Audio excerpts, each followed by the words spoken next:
Mr. President, I rise tonight to speak about the issue that's been consuming a lot of our time, and appropriately so, not only tonight, but for many weeks since some of the tragedies of this summer, starting in early August and continuing, but also an issue that's occupied the time of the American people over the course of not just weeks or months, but years and even decades now. I want to thank our colleague from Connecticut, Senator Murphy, for organizing this time to bring members of the Senate together. I want to thank my colleague from Ohio, Senator Brown, the senior senator, for his words tonight, his passion about this issue, and his commitment to change. That should be a commitment that is shared by everyone here, but we'll be talking about what has not happened here tonight as much as what has happened. When I think about this issue, the issue of gun violence, which is it's an epidemic, it's also a uniquely American problem. No other country has this problem. In fact, America didn't have this problem for all of its history. It's, depending on where you start the clock, it's years old, if not a lot longer than that. But when I think about the issue and think about the debates we're having, sometimes we start with the names of communities, and we unfortunately have them memorized. So many communities are known for so much that's positive about their culture, about their history, and about their future, and the dynamism of some of our great communities. But there are some communities that have all that, but also now have attached to their history, I hope not forever, but certainly for a period of time, that city, that community, was a place where an act of gun violence occurred that was of such a scale that the American people focused on that one community for a sustained period of time because of a mass shooting. Of course, we should be remembering all of the examples on a night like tonight where it doesn't reach the level of a mass shooting by way of victims or carnage, but also is a place that we should remember when one person dies on a dark street in the middle of the night, or a child is injured or in fact killed, but it may not be counted as a mass shooting. But you know all the names now.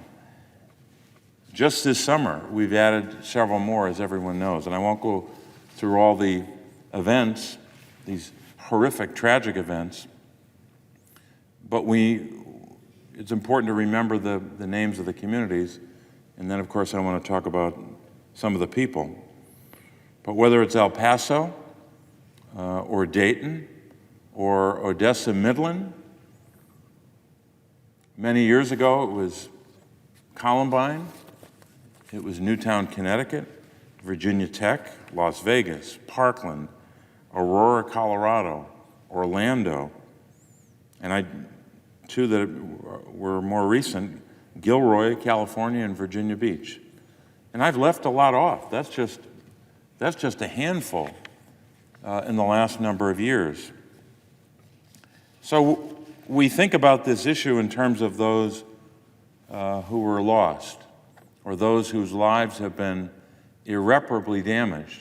Sometimes irreparably damaged, permanently damaged because of the injury, an injury that they will carry with them for the rest of their lives.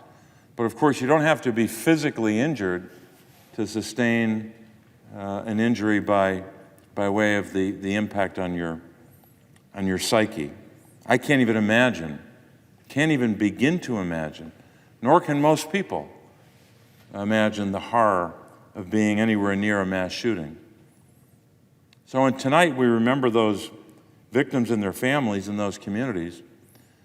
We also remember the individual people who were lost, the individual families who were affected. Mothers and fathers and brothers and sisters, children. In so many of these instances, children are directly affected, or indirectly, but that indirect effect means that they lost a parent, or they lost a sibling, or they lost something in that moment that they will be permanently scarred by for the rest of their lives. I guess I want to focus on two groups of people tonight. We could spend hours talking about so many Americans. One will be parochial in the sense that it's about my home state of Pennsylvania, and the other will be at the other end of the age scale, about children who were lost in December of 2012.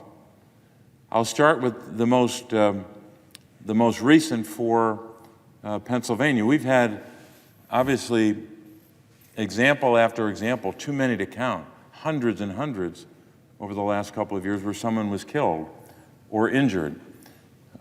We thankfully have not had multiple mass shootings. But just a couple of weeks ago in the city of Philadelphia, on about the same day that a guy was gunned down in Philadelphia, there was a standoff in a Philadelphia neighborhood where one gunman, because of the power of his weapon and because of the advantage he had of being behind closed doors, he was able to hold off part of a police force because he was shooting indiscriminately with a high-powered weapon. Thankfully, those 6 police officers were injured. The injuries turned out not to be serious, and the police officers were released virtually on the same day. So we were blessed on that day. But right across the street, a very narrow street, there was a child care center that could have been the scene of horrific carnage if it had gone another way. Thankfully, those children in that child care center it wasn't a block away, it wasn't a half a block away, it was barely yards and feet away, less than the width of this chamber. That child care center was from where that shooter was stationed. But I'll start with folks who were worshiping in the Tree of Life Synagogue on a Saturday in October of 2018. Now, I won't go through all the details, but I think everyone by now knows what happened there. The worst act of violence against the Jewish community in American history that we know of. And in this case, these were the victims. And my wife, Therese, was kind enough to suggest to me that when you have a list or something you want to remember an event by, you should probably frame it or preserve it in some fashion. So she was kind enough to help me get this framed. But what I'm holding here is just you can't see it from any distance, but it's just a framed card with names of the victims. And I'll just read what it says so that you know what I'm talking about. At the top of this card, and it came from a newspaper, the Pittsburgh Post-Gazette, and the date is October 29th, 2018. They put this on the front page of the paper. All it says is victims of the synagogue shooting, and then it lists each individual and their ages. Joyce Feinberg, 75. Richard Gottfried, 65. Rose Mallinger, 97. Jerry Rabinowitz, 66.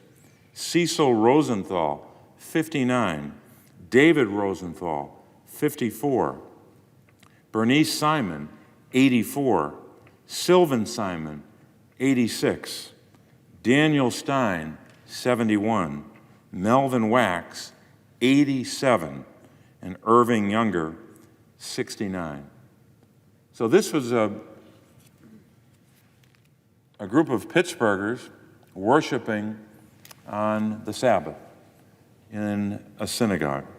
They were lost on that day because a hate-filled person came into that synagogue intent by way of things he said and intent by way of the weapons he had and the ammunition he had, intent on killing as many members of that congregation as possible.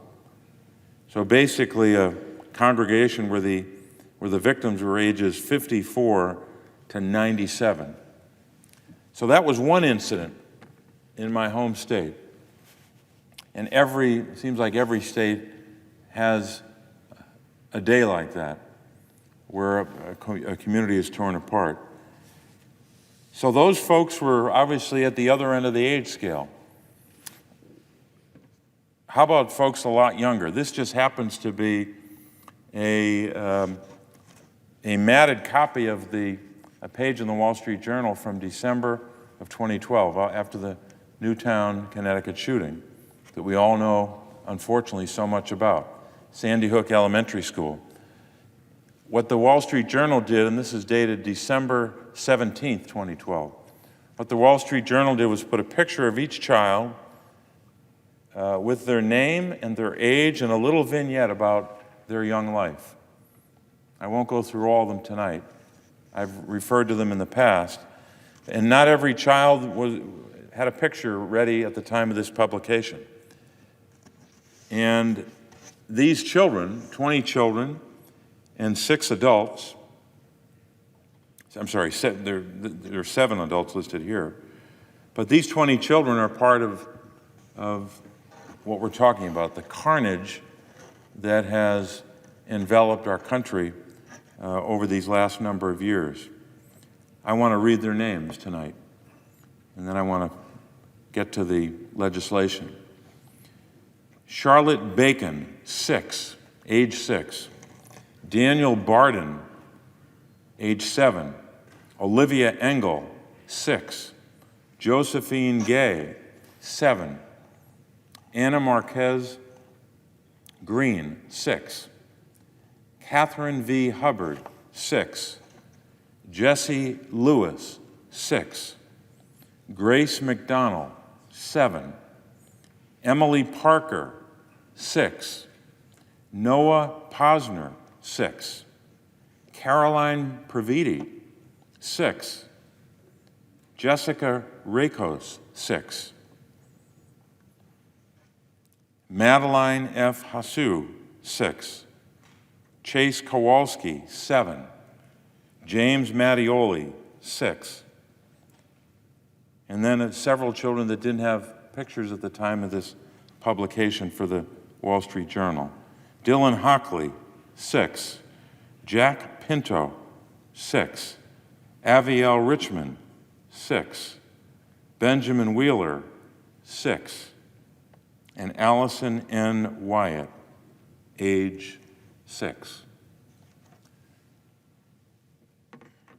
So when we talk about what we should do here, what we must do, we have to remember more than just a list of communities, which in a sense is about a place. It's about geography. We also have to remember those who are lost. And I think we have to begin to ask ourselves some really fundamental questions, maybe in ways we don't often do, even in this chamber, even in this body, which is supposed to be the greatest deliberative body in the world. This is a place where we should ask some of the questions that many of us have been asking. Is it too much to ask when we remember what those children suffered and what their families suffered? Is it too much to ask that we can pass a background check bill that, as Senator Brown and so many others have noted, is supported by more than 90% of the American people? Is that too much of a lift for the United States Senate to pass just one bill? And not a bill that's going to solve all the problems. We know that. Nobody's arguing that. But we know a recent example where a background check bill might have been the difference between the gunman having a weapon and killing a number of Americans or not. And that was Odessa and Midland. So we got to do a lot more than background checks. But let's start with what's in front of us. You have a piece of legislation that's been sitting here for over 200 days. Over 200 days. It came over from the House, H.R. 8. And we should remember what it is. H.R. 8 is the best, in my judgment, the best background check bill we have. There are other proposals, and we should debate them. But is it too much of a lift to say that we're going to debate and vote on H.R. 8, which closes the loopholes on these background checks and I think would do the best job of any proposal? And then if someone has another proposal, I know that Senator Manchin, Senator Toomey have a proposal. Let's debate that and vote on that too. If there's a third proposal, let's debate and vote on that. Let's get it right. Or at least give the American people a chance to see whether or not this legislative body, this Senate, reflects the will of the American people. The overwhelming percentage of the American people who support background checks. We should also make sure that there's an opportunity to debate and vote on an Extreme Risk Protection Order Act, or another version of that. Let's make sure that that happens. So I don't think we're asking the majority leader to take on a challenge that he hasn't already committed to. What I heard Majority Leader McConnell say in August was that when we came back here, we're going to debate and vote on at least those two measures. I think that was a pretty clear promise. And if we did that, would every problem be solved? No.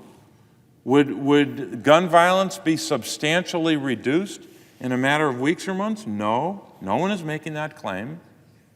But at least we could say that we made some progress in reducing that likelihood of greater gun violence.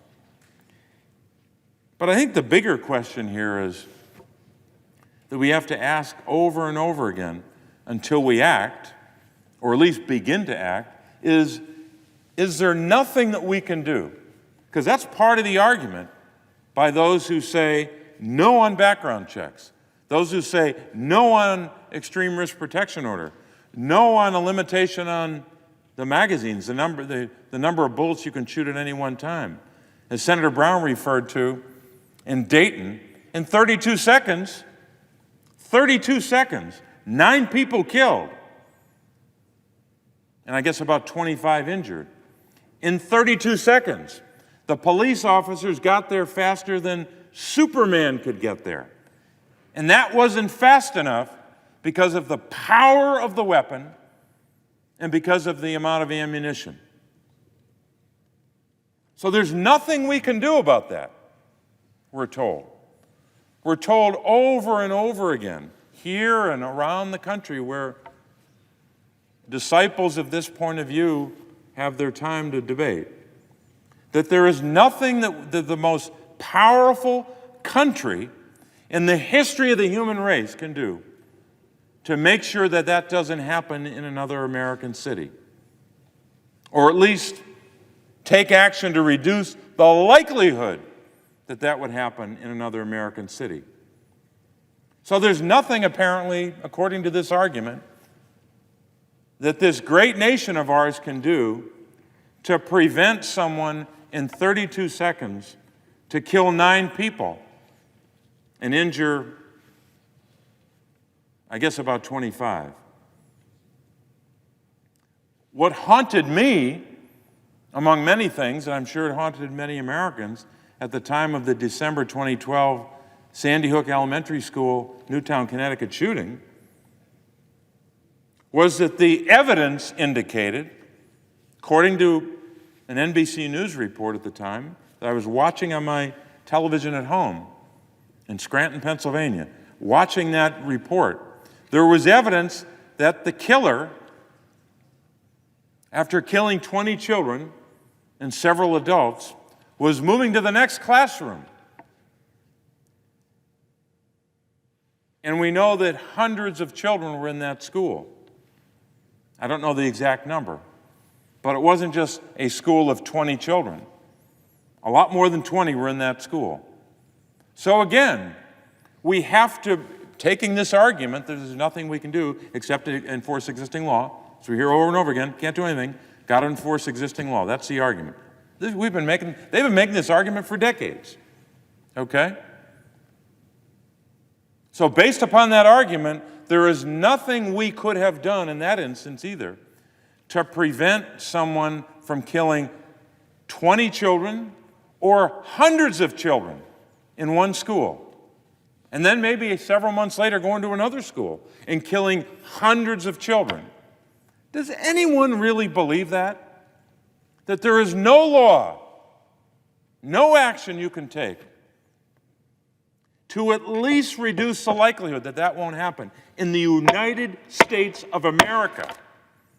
We don't believe that because we call ourselves Americans. We've never had that attitude. Think of our history. Think of what happened in the last century if we had that point of view.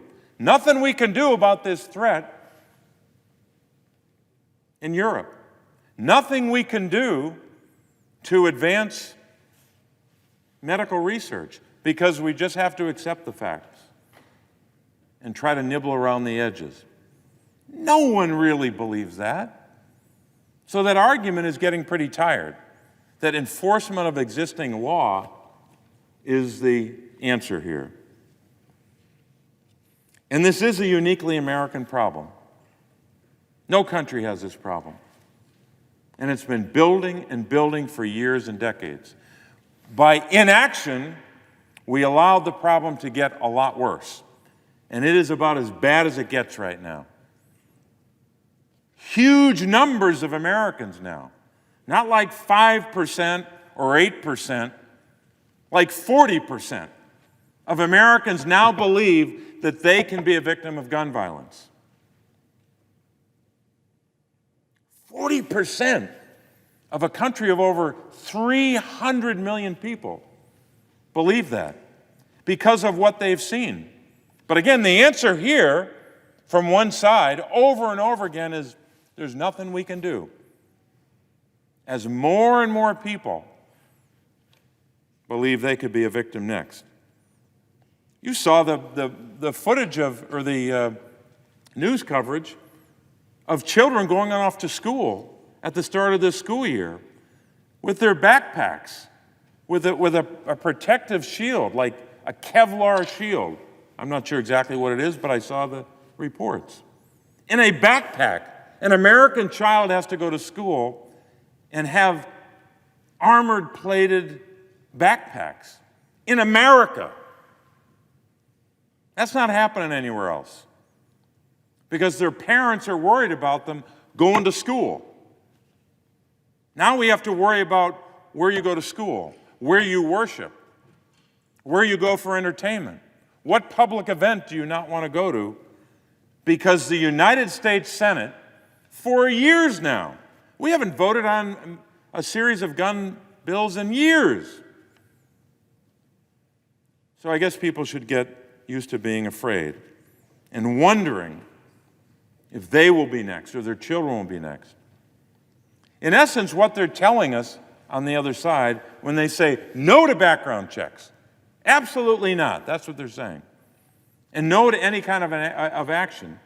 What they're saying is the most powerful country in the world should surrender to this problem. That's what it is. It's surrendering to this problem. That there is nothing that this country can do to make sure that you never have a full page of a newspaper with 20 children listed there, ages 6 and 7 years old. That is not America.